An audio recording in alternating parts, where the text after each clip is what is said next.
This is Memory of Infinity. I'm going to continue my Resident Evil series playthroughs. I finished Resident Evil 0, which is up on my YouTube account if you're interested in checking it out. Now I'm going to be doing both campaigns on Resident Evil 1. This is the remake of the original. The original is really funny though, so I totally recommend it if you can play either version. I don't believe you can get the originals. Also, we'll be starting a new game. Oh shit, I have my volume up. But yeah, I might try some, like I'm going to be playing as Chris and Jill. I'll be doing a complete playthrough of both characters. Oh, yeah, I think the original control scheme for this game was really bad. I think this alternate scheme fixes it though. Well, whatever. So, as we know, I like taking a walk, both in this game and in the real world. I enjoy playing games for the story and the atmosphere, so we'll be playing on easy. But, I don't know, I'm gonna do Chris's campaign first because it's slightly harder than Jill's. But I might take some risks on my second playthrough of Jill. I can't remember if I have one dangerous zombie unlocked. I don't believe I do. But if I somehow unlock it, I might do that.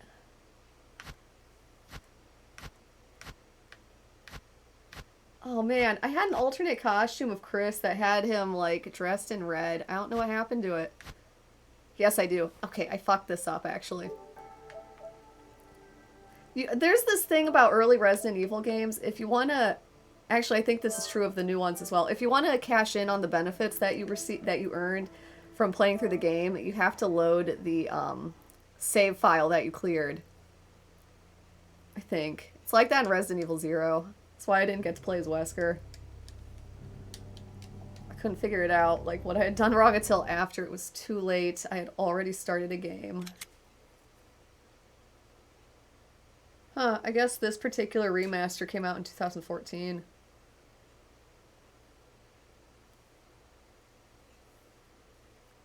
My hair's a mess. You can probably see that in the camera. But, you know, Resident Evil was so important to me. I gave up after a couple of brushes and was like, fuck it. I'll take a shower tonight after I Resident Evil.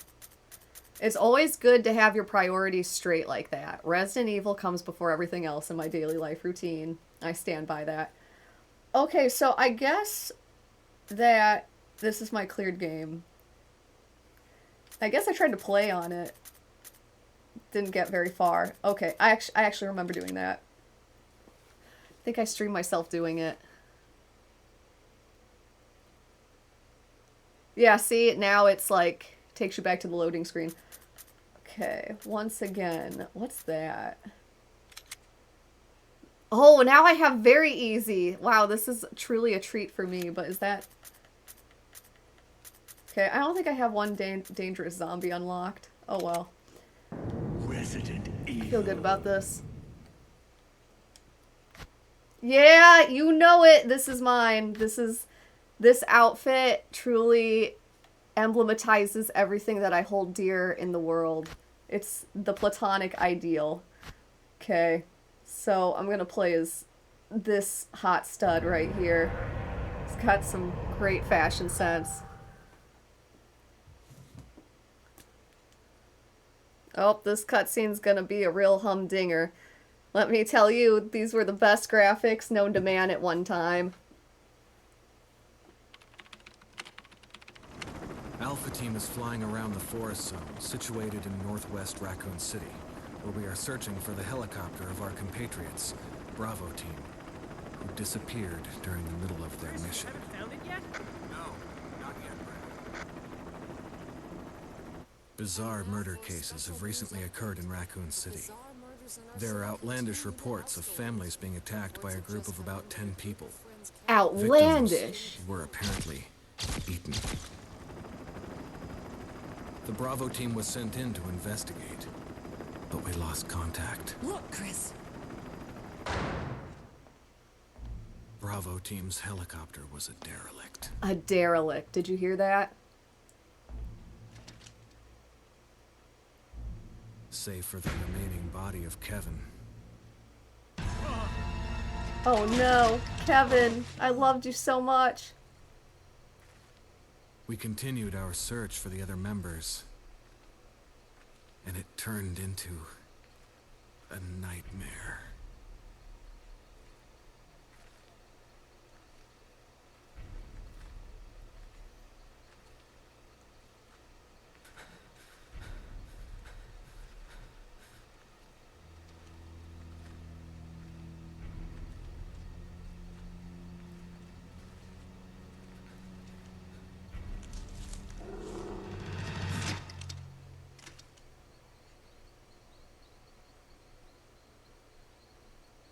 Farewell, Joseph. We know what's about to happen.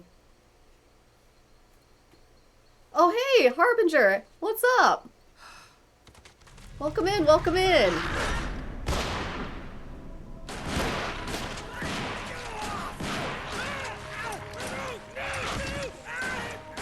So much for Joseph F. He seemed like he had so much promise in this game. He had so much personality.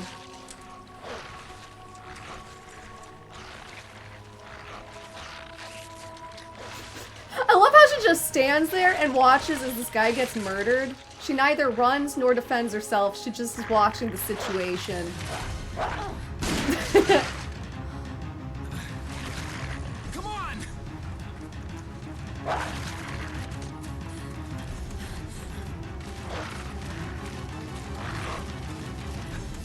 Good looking out, Chris. Hey! Brad! Where the hell's he going?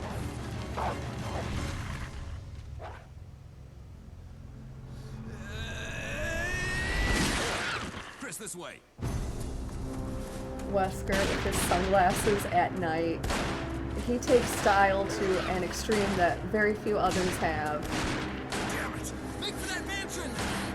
I can't remember what Wesker's accent is like in this game. They give him a different accent in like every game he's in.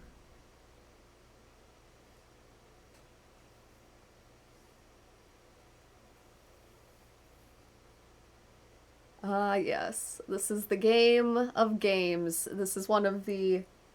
I'm not sure if it's the original. I feel like there might have been a couple more before this one, but this is like Wesker, OG Jill, survival and horror. myself. It's awesome. We don't know where Barry is. Is everyone all right? Oh my god, they give me the costume in some of the Barry. cutscenes. That's Where's great. Barry? He's... No. What was that?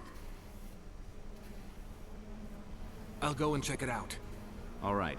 Jill and I will stay and secure this area. Chris? Take care. Yeah. Now surely my hair will lie flat after I brushed it so hard during this cutscene.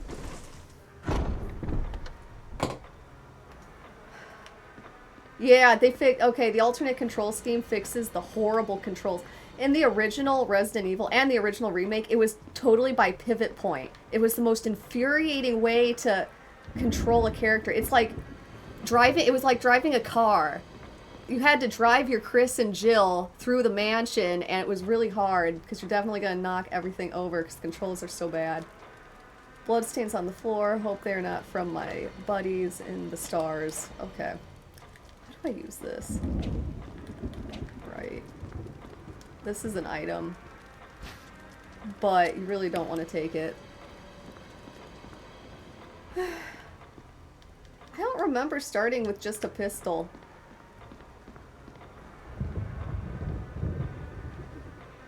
Or with just a knife, not a pistol. I only have a knife. I thought I started this game with a pistol. Oh, Jill's still here. Gunfire. I'm counting on you to investigate, Chris. Oh, I know what happens. You got it, Wesker. They disappear and then Jill like drops her gun. That's how I get it. I have to go confront the zombie, the iconic zombie of this game. Because, you know, it's the first one and they set it up with so much like atmosphere and foreshadowing, and it gets its own cutscene. It's down here.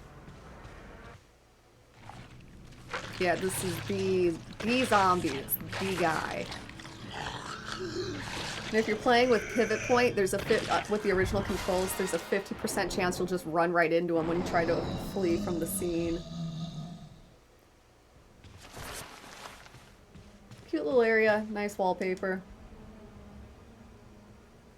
I made an animation of this particular section of the game once. That was pretty cool. That's on my YouTube account. I forget where the emblem goes. I feel like, I keep wanting to say it has to do with this puzzle, but I feel like I'm merging this puzzle with another one that actually takes the emblem. But yeah, now things will be different in the foyer. Something will have occurred. It's very ambiguous as to what, however. Wesker? Jill? Where did they go?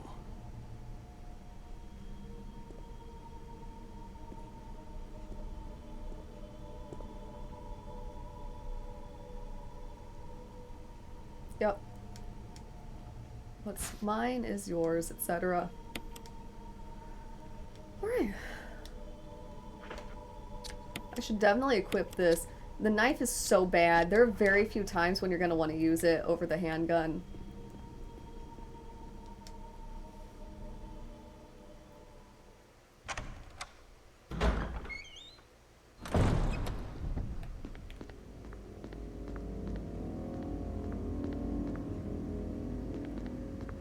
Yeah, I think I have to move this thing. This thing.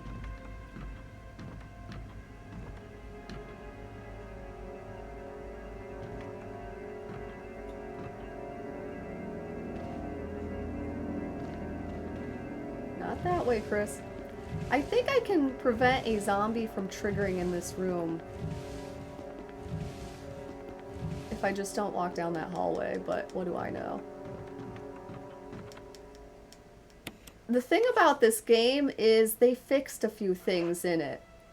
Like, it was possible to never trigger the dogs in the L-shaped hallway if you just kept coming at it from a certain direction. But they fixed it. They randomly fixed it. I played this game. I've had this very same remake for a while, but I guess they must have fixed it in a patch because now the dogs trigger when you first go in here. Clearly the game has it out for me. Okay. I can't even go into that hallway yet, though. Okay, so those are all the places that are currently unlocked.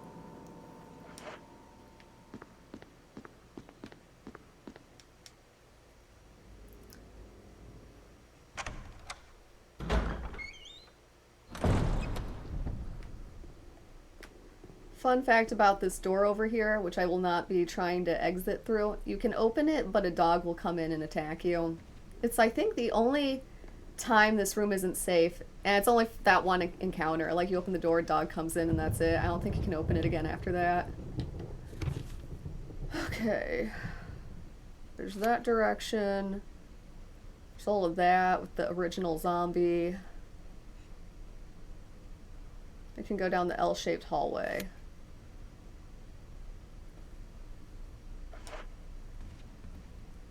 I'm trying to remember what you even do in this game. I've played it so many times. I used to have like a particular route that you could take, like, as in what order to clear the rooms in and everything, and I've forgotten that. It was very efficient though, from what I recall.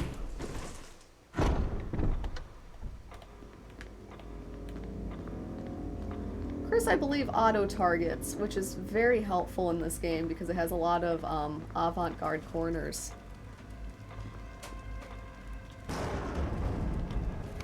Okay, if I go there, then that gets me into that room, which has some ammo. Oh, the maps are only good for each floor. I'm thinking of Resident Evil 0, where the map shows you the entire, like, training facility or whatever, wherever you're at. Okay. I can't really do that much in this room. I don't feel like running into the original zombie again, so I'm gonna take it from the second floor.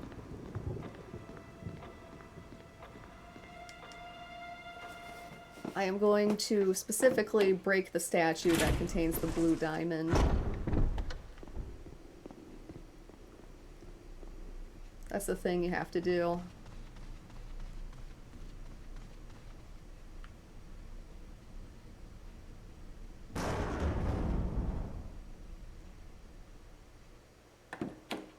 Can't remember where the zombie spawns. Hit.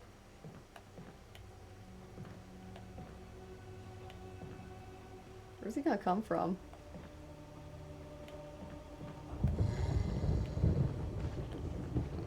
There he is. Hi, buddy. There, you know, just kite him over here. There's no need to put up with this guy's toxic abuse.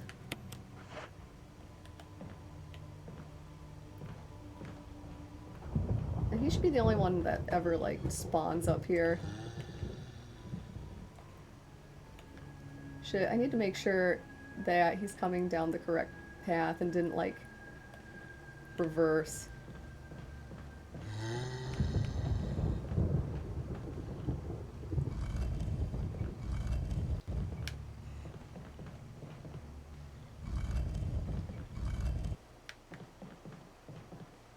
I think I'm gonna try this one more time. Yeah, because now he's on that side. Hey LD, what's up? Welcome in. I'm very slowly luring a zombie to where I want it to be so I can get a key item. I'm breaking the statue with the blue diamond in it, if you remember that and have played this game.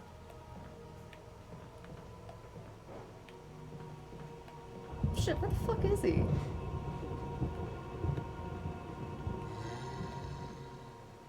Why do I do this to myself? There he is.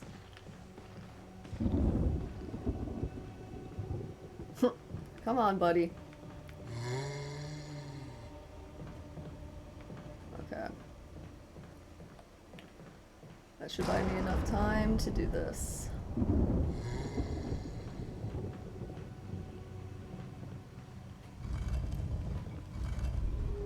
Perfect.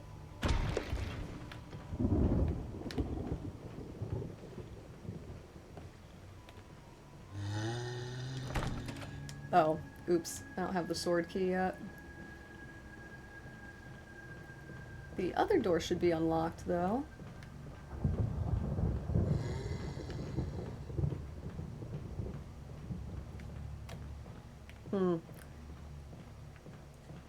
I think I went too fast for him. Oh, that's cool, that's cool. I'm probably not going to be streaming for too long. I'm going to be taking a break after about an hour. Going to try to write, and then I'm going to come back to it after I'm done writing.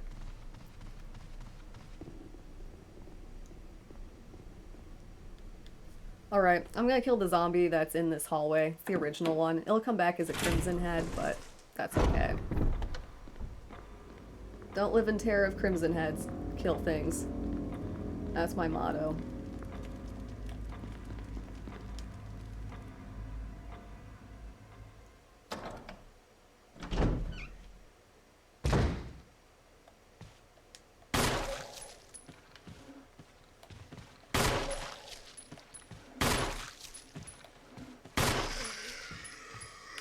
Oh, Jesus. Is he dead yet?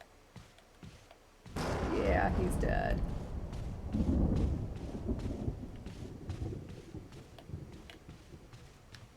Oh, yeah, Kenneth is also dead.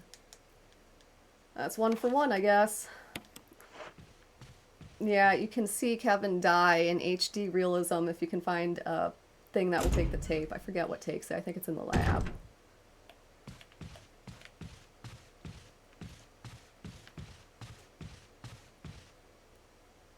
I don't like the look of this guy.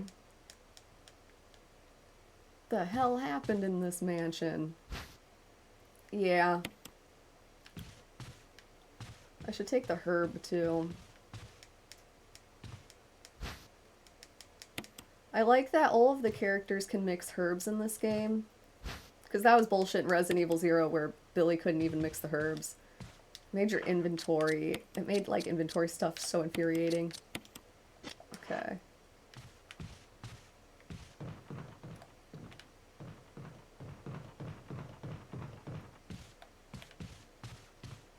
Okay, and then there's 2 here.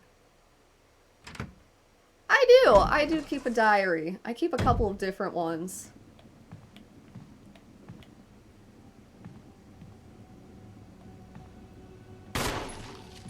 at this guy. Was that it?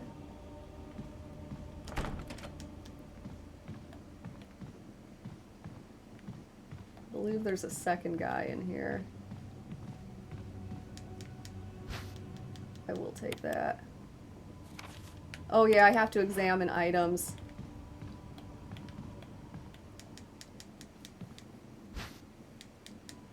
I guess. Dude, I thought there was a second guy in here. I like the mirrors though. That's a fun touch. Alright, I think this guy will spawn to my right as I enter this room. Oh, or not. Spawn on the other side of the room. Alright. Get me out of here. But yeah, I have a diary on my... I kind of use my Tumblr as a diary. You can watch me get really confused by my flashbacks. A lot of it's really, like, kind of rough. Someone accused me of schizo posting, and I'm not sure if they meant where the kind of schizo posting where you're making fun of stupid conspiracies. I liked that. Or if they meant schizo posting as in, like, I'm a schizophrenic posting something weird. Well, I am certainly mentally ill. Not schizophrenic, though. But, so, it's a little rough and might be a little, weird. I do keep a more literal diary on my computer, though. I'm going to be keeping a log of my flashbacks and alternate identities. Poor man's emerald. Look at that.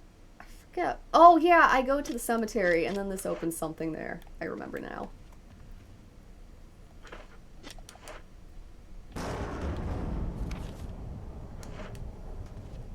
But yeah, this reminds me, I need to really break into my project of, like, documenting all of my, like, experiences that I barely remember. In some modes, there are zombies out here, but since I chose very easy, there probably won't be any in here. This is a puzzle. But I can't enter it from here.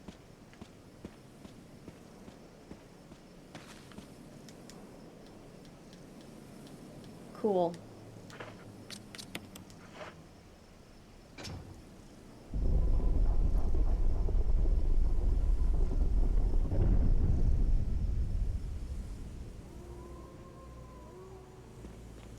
Yeah, I hate that. People aren't really used to other disorders besides schizophrenia. So it's unfortunate, but pretty much all severe mental illness, including depression, bipolar, PTSD, they all can cause psychotic misunderstandings with reality, but if you're trained in psychology, you can very easily distinguish them. Drug psychosis looks different from psychosis and schizophrenia. Manic and depressive psychoses look different from all the other psychiatric disorders. Yep. Oh, I thought someone was talking in the background. No, it's just the fucking gears. I have my volume real low. But, you can also have psychosis and DID. You can have psychosis and PTSD. And they all look different. Like, if you're a trained psychiatrist or psychologist and you see a wide variety of people, I've been told that they all look very different. Like, they wouldn't confuse a, like, psychotic episode in schizophrenia with, like, someone on meth or something, even though they both are severe departures from reality. I thought that was fascinating. Schizophrenia in particular is characterized by not just delusions and hallucinations. You have to have these things called negative symptoms, which is just kind of like, you can't really speak very well. You have trouble experiencing and expressing emotion, so they have this very, like, blank face, almost. The negative symptoms are what usually sets it apart from, like, what usually makes it easily excluded as a differential diagnosis.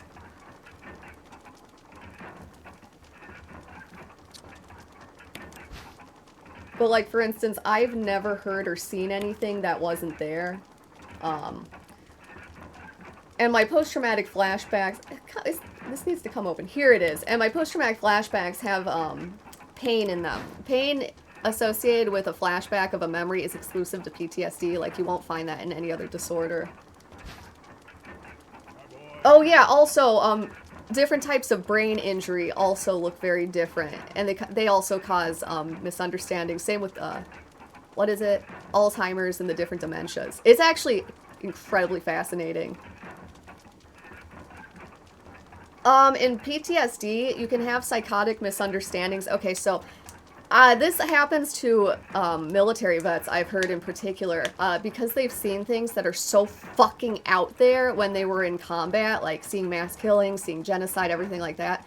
And even people who didn't go through that, like human trafficking survivors, people who were severely, like, maybe even almost murdered by an intimate partner, they'll get this type of psychosis where it's like you just think everyone could do anything at any minute. Like, you'll think that people could be, like, committing some sort of horrible crime. Like, if you had been stalked by an ex-husband, for instance, this happens to people, and he, like, keylogged you, or, like, put in one of those, like, you know how parents have programs that let you spy on, like, your kids so you know that they're not getting picked up online? That person could then go on to feel like everybody might just stalk them. Like, I have this problem as well. So it kind of, like, removes your, like, ability to rationalize what's in the offing. So instead of thinking, like, you know, a zebra would be a very rare, like, crime, like somebody stalking or hacking you. So most people would think of the horse first. It's like, you get what I'm saying? It's like it kind of skews with your perception of base rates of what's likely to be happening.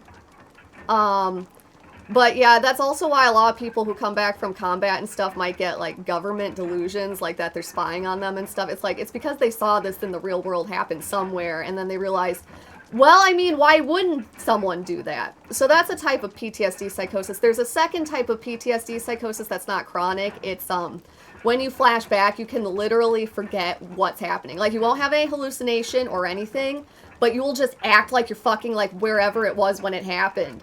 And everyone within your surroundings will get, like, roped into this idea, and you'll no longer perceive it exclusively within the framework of your traumatic experience. I'm trying to think of how to describe this, because it's actually fascinating, because this happens to me constantly. It's like, yeah, I get you've never raped me, but for some reason, you triggered the shit out of me, and now I'm having emotional responses as though you did rape me. And there are different degrees of that. Like, it can be a very mild departure from reality where you realize you're just overreacting based on what is in your mind, like, from the memory. But you can also, like, lose touch with reality and actually feel like you're very threatened. And, like, it's fascinating. It's fascinating. What happens is that memory, like, perfectly maps onto everything around you. It makes literally no sense for anyone except for you or anyone that you like. Like, it's easy to explain what was happening because you just have to mention, like, what was in the post-traumatic flashback, and I've had people be like, oh, that explains why you had that reaction. But yeah, that's how that works. With DID, it's more like you get these weird departures from rationality because you'll get stuck in, like, a 6-year-old mindset in addition to being stuck in a flashback, because DID is tied to your post-traumatic flashbacks. Like, you get alters specifically to deal with traumatic things that have happened to you. So you could, for instance, flash back to a family fight where you were physically abused and maybe even choked, and you might have an alternate identity left over from that as well. So that alternate identity might come out and, like, yell, say, at your husband and, like, accuse them of doing this sort of thing and being just the same, and, like, you'll feel like they're just about to come get you, just like, you know, this or that person did in the past. And you can, like, end up sort of, like, harassing people almost in that state of mind, but yeah. But yeah, the thing is, like, you come back from that really quickly. Like, an hour later, you're like, shit, I really fucking lost it for no goddamn reason. It's like, I know that guy's not a pedophile or whatever. But for a moment, you're back in it, and you start yelling and telling people that are not your ex-boyfriend, like, get fucking lost. Oh, depression. Okay, so I'm not as familiar with how psychotic depression looks, but I am familiar with psychotic mania. It's very different. When you break from reality with a psychotic mania, it's like an overactivation of all of your neurological functions, because that's what mania is. So you'll get these particular symptoms where it's like, you can't stop talking, you're talking way too fast, you have a bunch of thoughts, like just an overabundance of thoughts hitting you constantly. When you have emotions, everything is just extreme to the max. So if you have an anxiety disorder, you'll probably turn paranoid, like almost like schizophrenia level of psychosis. I shouldn't use schizophrenia. It's not the only psychotic disorder or only disorder that can cause psychosis, but, like, yeah, you could end up with, like, that level of, how would I explain it?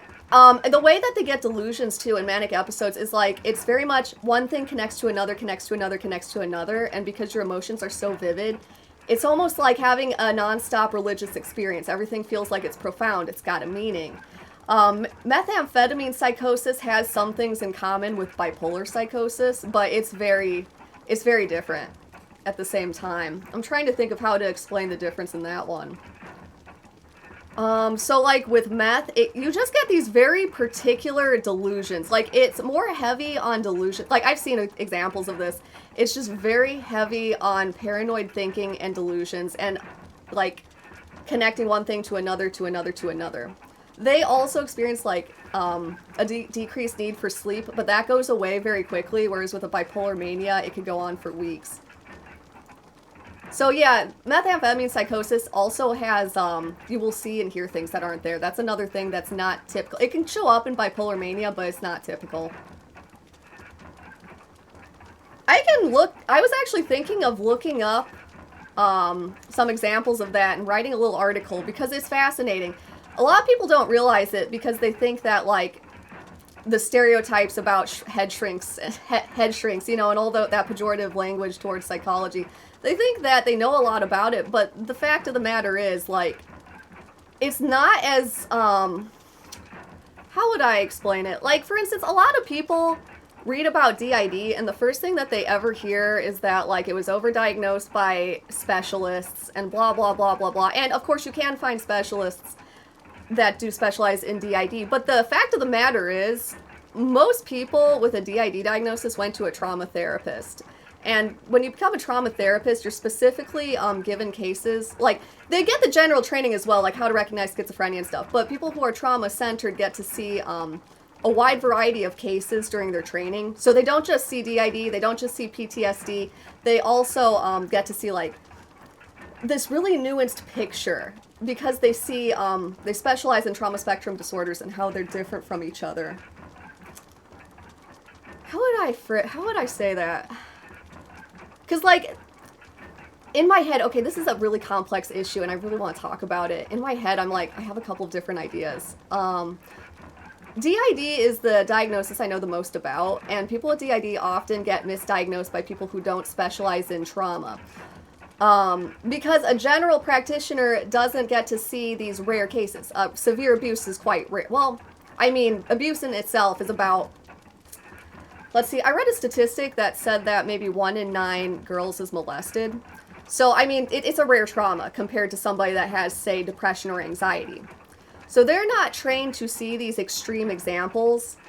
They usually... But saying all this, though, most people with DID actually get correctly diagnosed with PTSD, or they just repress their abuse and haven't acknowledged to themselves that it happened. And that's the real reason why they get misdiagnosed, in my opinion. It's because they're not, like, showing the right things to their therapist because they don't really understand what they're going through. It's a very subtle disorder.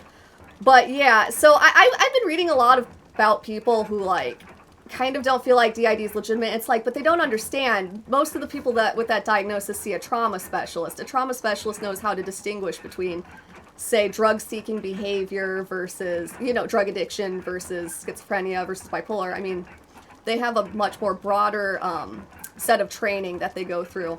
Shit, my bot just talked you out of their LD. Right, exactly. See, as I'm trying to explain this, I keep thinking of, like, I don't know if you do this too. I always think of counterpoints, counter arguments to what I'm saying as I say it. Because this is a nuanced topic that I, like, care a lot about. What the hell is that? Oh. How does one get into contact with a trauma specialist? There are a lot of directories, like you could go on Psychology Today. For me, I have Medicaid, and they have a directory of different psychiatrists and psychologists, and it also lists their specialties. So I think I actually found mine through my Medicaid directory. But if you, like, go on Psychology Today, they'll list, like, dozens and dozens of mental health practitioners in your area, and it'll show what kind of trainings they have. Like, there are trainings you can get to, like, I mean, and these trainings are, like, certifications given out by, like, shit, not the ISSTD. That's actually really, that's a really niche. Oh yeah, speaking of which, there is a directory on this place called the ISSTD, which I think is the International Society for Trauma and Dissociation. I have never used anyone on that website, and I've heard some really nasty stuff about people from that website. I have my own feelings on it. I feel like the therapists that specifically deal with ritual abuse, mind control. Mind control is when you have someone that's aware of how to knock you out. It's not like putting nanobots inside of you. Mind control is just like drugging someone after you've raped them. That controls the mind in that it like clears your ability to remember it. So like trying to hide your abuse behind some sort of like tactic like drugs, or you can actually stun gun someone into having a seizure, but I don't think that did that. I think that was just someone torturing me. But yeah, the people that do this type as a specialty, I don't really recommend them. I recommend that people go to an actual trauma therapist, because they're not paint by numbers. They're not going to project what they see. It's like if you only see zebras, you're going to project a zebra onto someone, and it's not. How would I explain it? I knew somebody that had an ISSTD specialist in ritual abuse, mind control, and everything else, and she had some fucking wild ideas about what happened. Like, if you can't tell, people who do I need to, get off this screen so that I can talk while playing, but people who do, involuntary sex trafficking and stuff. Oh, this just talks about the masks. Mask that speaks no evil, blah, blah, blah. This is about a puzzle here. But the way they talked to her and handled her case was just odd. Like, imagine if you have somebody who's used to see, okay, you know what? Let's talk real here with an actual survivor of human trafficking.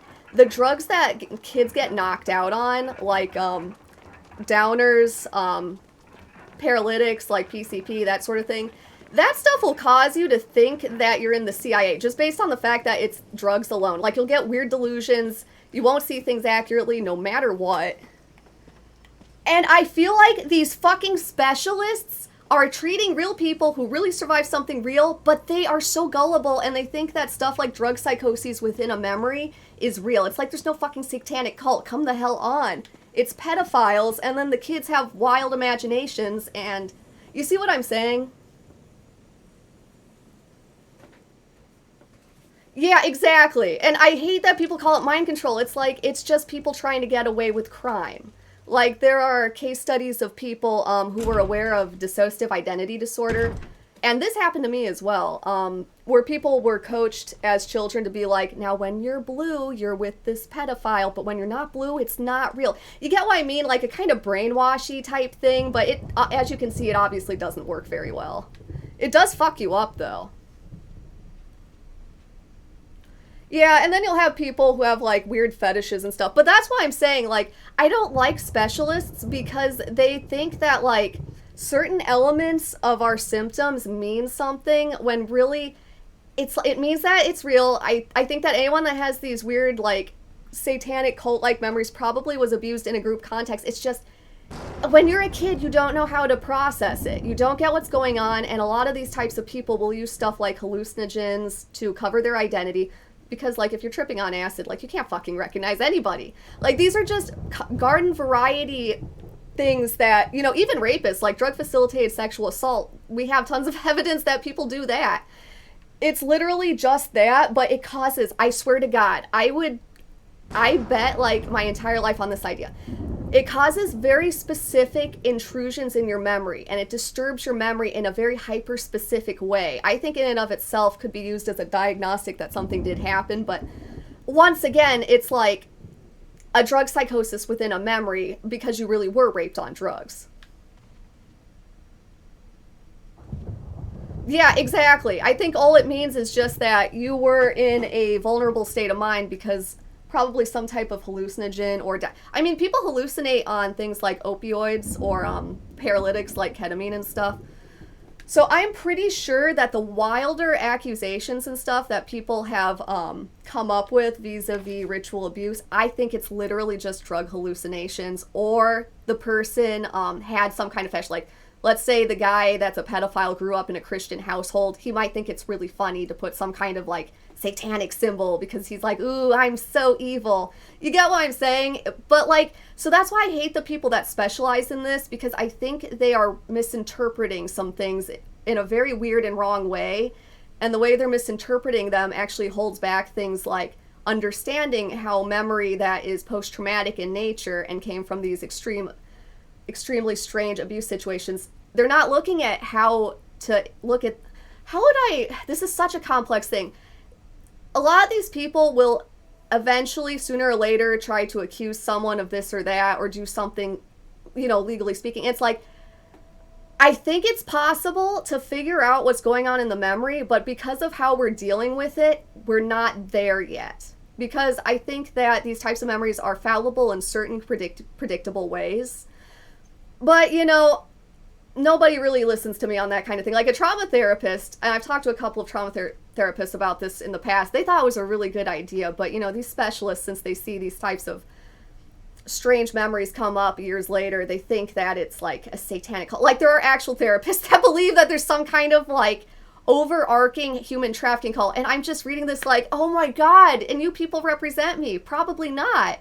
It's probably just pedophiles being pedophiles in different areas of the world. There's no fucking cult. Yeah, exactly, LD. It's like sometimes it just fucked me up and there's never going to be a way that you can interpret it properly. I think there's probably ways to weigh it as evidence. Personally though, I personally was able to get evidence of injuries, which I think should be the, how would I explain it?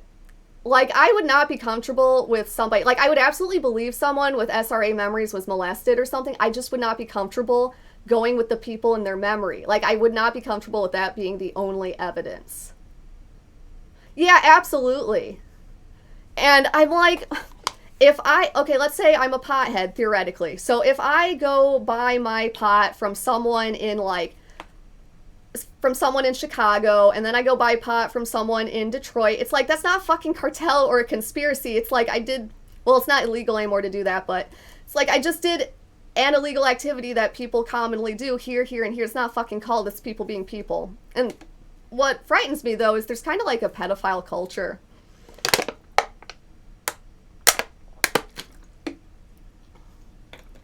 Like, there are, like, websites and shit where pedophiles have congregated and stuff, but, like, again, that's not a fucking cult. It's just people being people, and some people are just absolutely horrible. I do think, like, I would never get into those places, but, you hear about things like kiwi farms and such. And, like, from what I've heard from people that do hacking, when I briefly talk to that sector of reality, they have their own, like, message boards and stuff, kind of like how people who are gamers have their own kind of message boards. Again, though, that's not a fucking satanic cult. A lot of them are obsessed with this, like, I was reading this press release on the FBI's website, and it posited that, well, it didn't posit anything. They arrested this guy who went to another state to molest a kid, but he was obsessed with this idea of mind control. Like, controlling his victims through, like, severe torture. Every now and then, you'll see these freaks. Like, I think they kind of do glorify, like, some of the conspiracy theories about, like, the SRA conspiracy, which the worst part about the SRA conspiracy is some of those cases had a lot of hard evidence that someone had molested them, and they were dismissed, though, because even with the memories, it wasn't really enough to pin the blame on someone definitively. For instance, like the McMartin preschool case. There were, like, dozens of kids with injuries to their genitals. Like, this was documented, and then, like, the people that owned the daycare were imprisoned. I'm not convinced that they didn't do it. I'm also not convinced that they did do it, because, like, when you stop and think about it, somebody could have just targeted kids. They could have been just, like, watching the preschool and then targeting kids when they got out of it, with the presumption that it could look like it's the daycare and not them. Like, it could have just been a place a pedophile was using to pick kids up from. You see what I'm saying? It's like, I think those memories mean it happened if you have certain markers with it, like severe pain, autonomic side effects. But yeah, it's very tough because normal memory is fallible. Like, you have cases of people, like, they were victimized, there was a crime, but they couldn't recognize their assailant even in a lineup, and so someone that was innocent went to prison.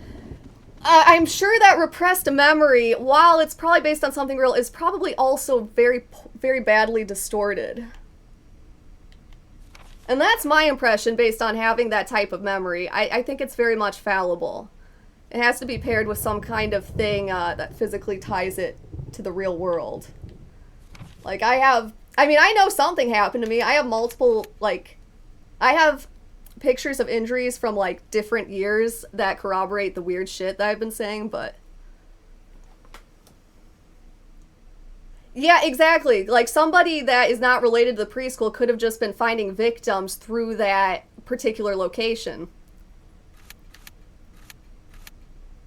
So yeah, the forensic evidence never specifically implicated the people that took the blame for it for a long time. So it was complex, though. That's a thing that a lot of SRA conspiracy theorists, the people that don't think it was real, that's one of the things that they kind of focus in on, which I don't think is fair, because there was a lot of evidence that something did occur. But I do think that, well, first of all, there was no fucking cult. Like, if you look at the actual allegations, it was literally just kids describing things like, and then they made me play naked movie star.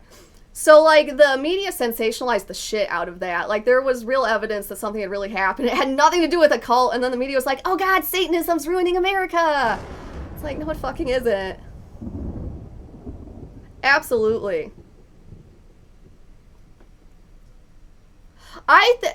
Honestly, LD, what I'm gonna say here is could be controversial. Even with other people who have DID, I don't fit in DID communities because I'm a skeptic.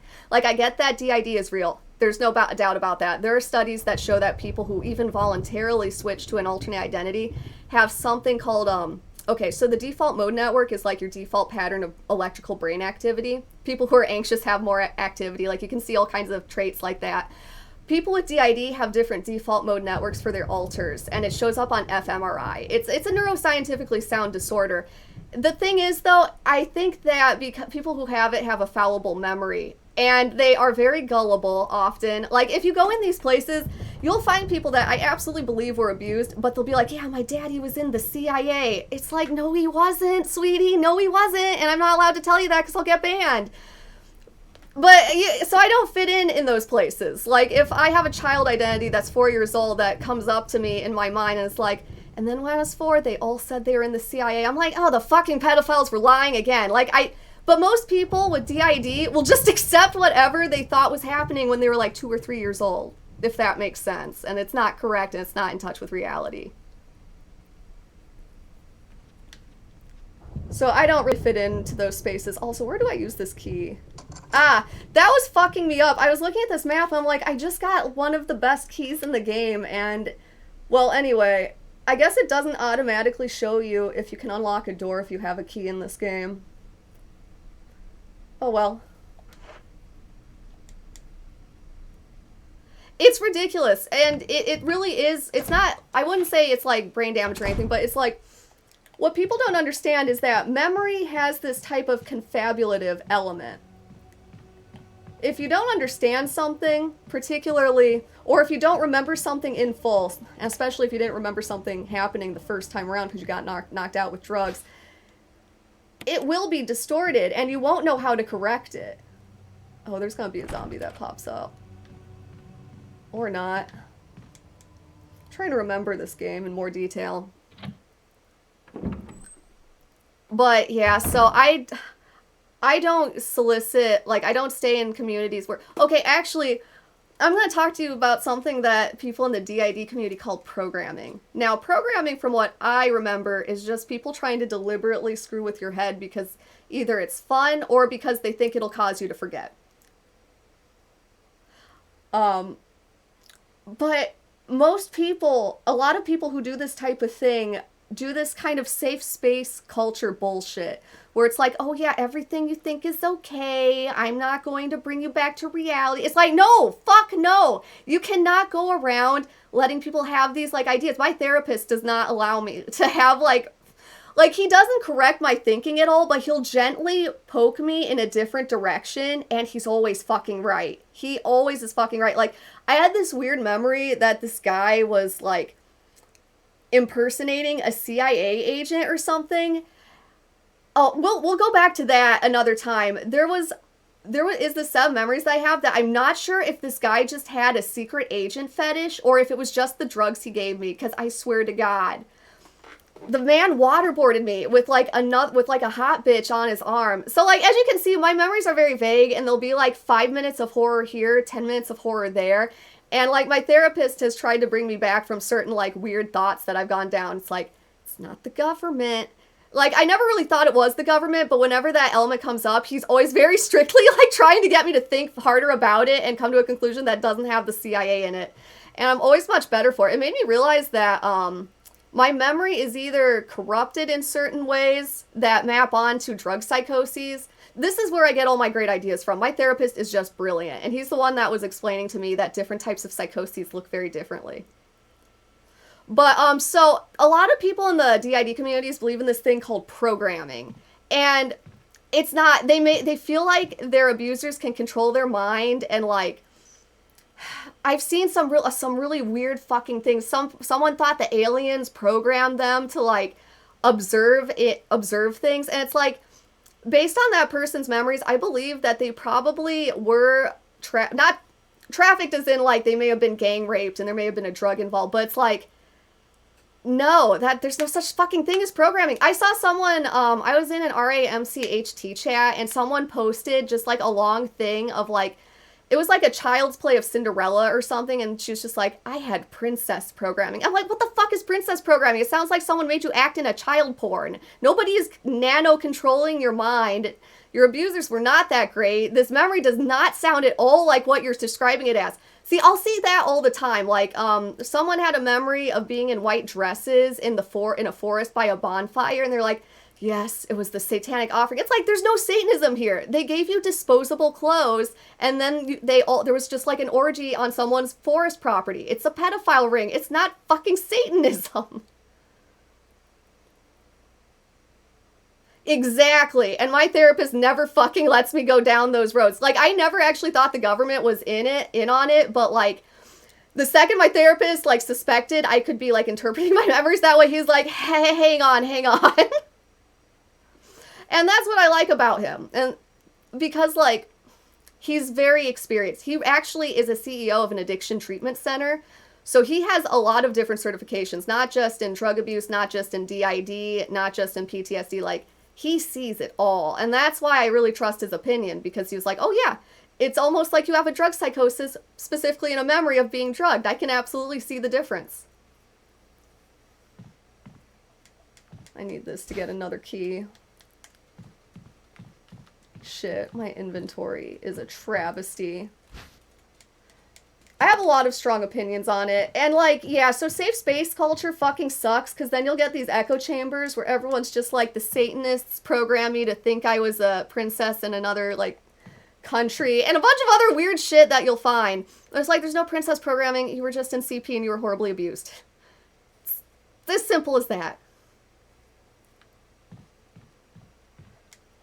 Anytime, oh my god, what I hate, people will like recommend that you should date your alternate identities. I've seen that. I think I may have gotten banned from our Ask DID because I had like 30 downvotes for this idea that it's not fucking healthy to have a sexual relationship with your alters. I felt like that should have gone without saying. I believe I used the words, it's not healthy to date an anime body pillow, and this is even worse because your alters are trapped in a traumatic event. I basically was like, that's even worse than dating an anime body pillow, because, you know, your alternate identities develop because you need to deal with some sort of traumatic instance. And it was so bad that it's kind of better if you just forget it entirely. I would say that DID very much works by the principle of state-dependent memory. I think that's a lot of what it is. Exactly. Like, I'm not gonna be like, you're a fucking idiot or something like that, but it's just like, no, those are all horrible ideas. That will literally prevent you from integrating with your trauma. So yeah, I don't fuck around with that kind of thing. Can I... No, I felt like... Oh yeah, here's my lighter. This is how you get the second floor map. But, so yeah, I've been really obsessed with this idea that, like, there are certain tells to certain kinds of abuse, like getting knocked out with drugs or going through like some type of organized abuse. But, you know, while also acknowledging there are very real memory distortions. But, you know, when you get into those safe space places, they really hate invalidation of any kind. So, it's very awkward.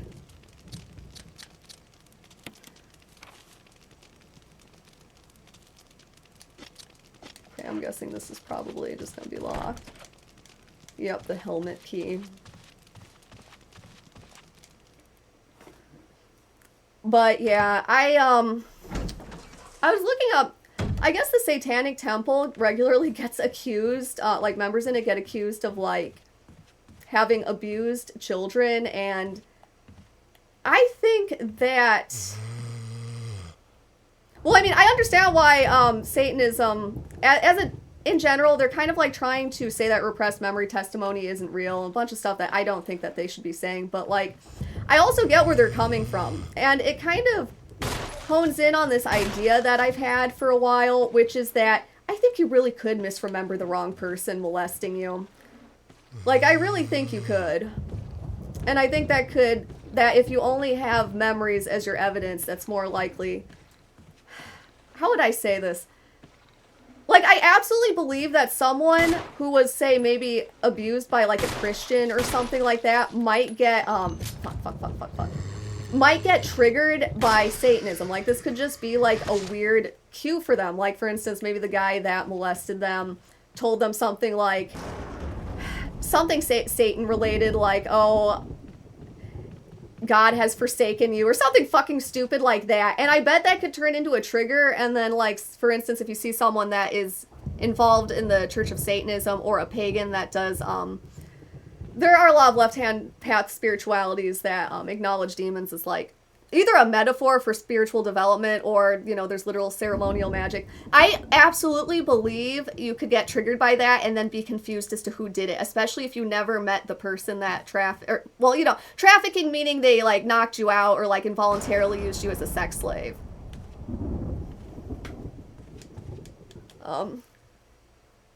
Let's see. What did you just write? My chat is so small on this computer. Okay. What sort of things might come from particular traumas, or what's most likely if you're molested as a kid?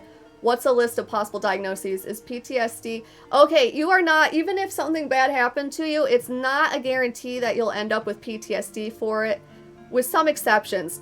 If someone drugged and, say, raped you, it's possible you might end up with something that's kind of like PTSD, but it's more neurobiological than anything. Because the memory is only partially processed and it kind of stays in a weird, like, limbo in your head. I've heard of that happening. But yeah, organized abuse looks very different than traditional abuse. Your attachment gets screwed up in different ways depending on whether or not your abuser was a family, a friend, or someone you barely knew. It's possible to get, you know, say, molested and to not develop PTSD. This is usually the case in situations where someone is removed from the trauma early on and they are moved to a safe environment. They then heal by, you know, understanding that there is this safety, they were protected. In fact, the sheer, like, how would I explain this? The whole thing, I feel like, how would I say it? Yeah, the whole thing hinges on the fact that you're able to escape. That teaches your brain that you do have agency in your life and that you do have people that love you, and that allows you to recover.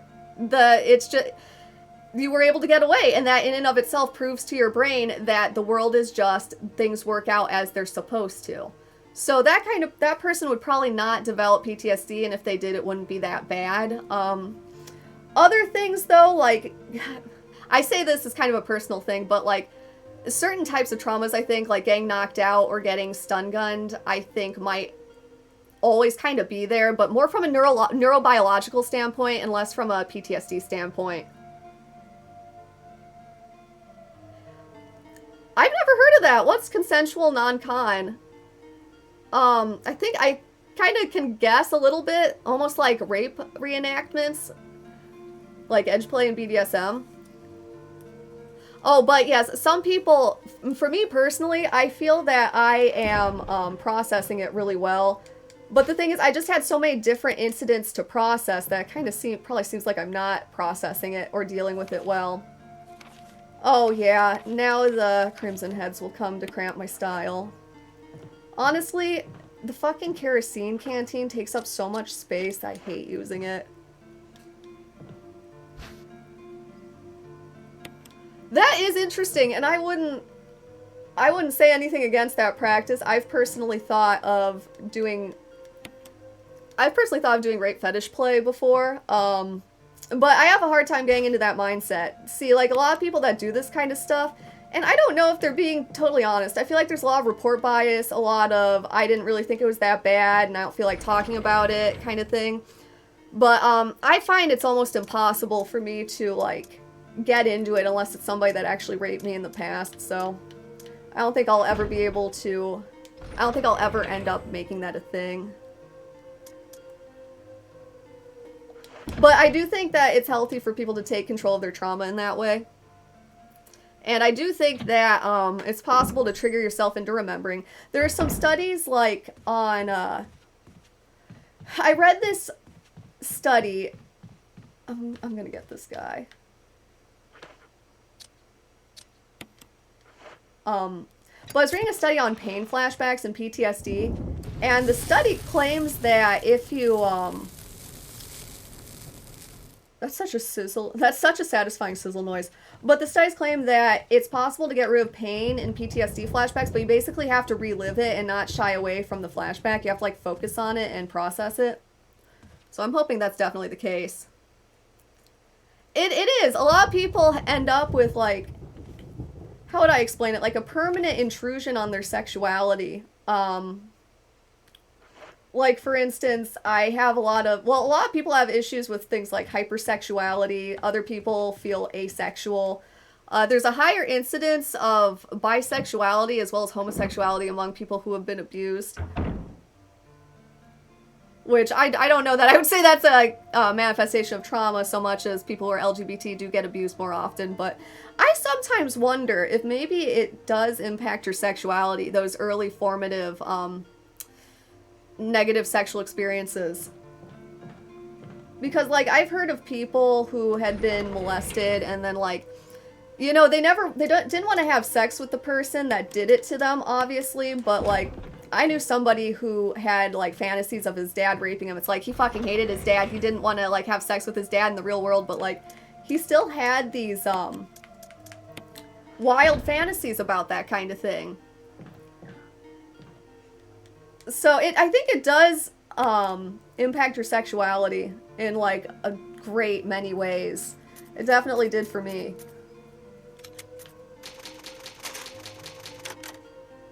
Absolutely, absolutely. We definitely are.